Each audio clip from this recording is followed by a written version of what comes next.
কিন্তু এটা করার জন্য যখন আপনি আপনার লাইফের ক্ষেত্রে সব কিছু ভুলে যান, এটা কিন্তু ঠিক না।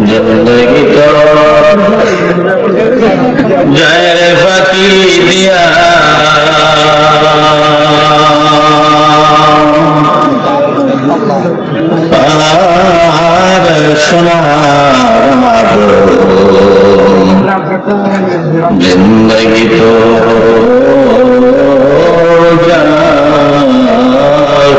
की दिया, जिंदगी तो जहर फाकी दिया। বসা আপনারা দেখতেই পাচ্ছেন, একদিন তার কদরের কোনো শেষ ছিল না।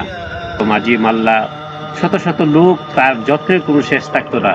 প্রতি মুহূর্তে তাকে যত্ন সহকারে এই পানিতে অবস্থান ছিল তার। এখন সে শুকনায় আছে।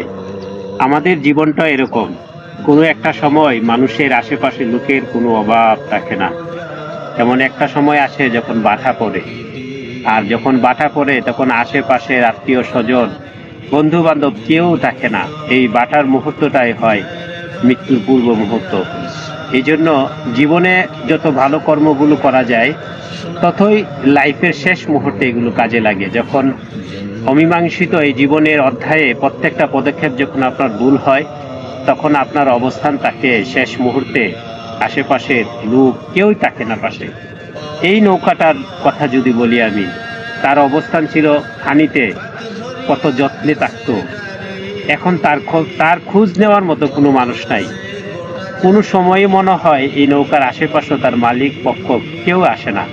ঠিক তদ্রূপ আপনার যখন বার্ধক্য সময় আসবে, আপনার কৃতকর্মের যে ফলগুলো আছে, এই ফলগুলো আপনাকে ভোগ করতেই হবে। হয়তো শেষ মুহূর্তে আপনি ভোগ করবেন, তখন হয়তো আপনি পাশ্চিত্য ভোগ করবেন, তারই পাশাপাশি আপনি তখন চিন্তা করবেন আমার লাইফটা কিভাবে আমি সেটেল করছিলাম, যে কিভাবে পরিচালনা করছি, এগুলো হয়তো ভুল হয়েছে। কিন্তু তখন শুধরানোর কোনো আর পথ থাকবে না। এজন্য জীবনের শুরু থেকে এখন যতটুকু সময় বাকি আছে, প্রত্যেকটা কাজের জন্য আমরা ভালো অবস্থানে করি, ভালো কাজগুলো করি। এগুলো হয়তো কোনো একটা সময়, মৃত্যুর শেষ সময়ে হয়তো কাজে লাগতে পারে। তখন হয়তো আপনার ভালো কর্মের কারণে কিছু মানুষ আপনার পাশে থাকবে।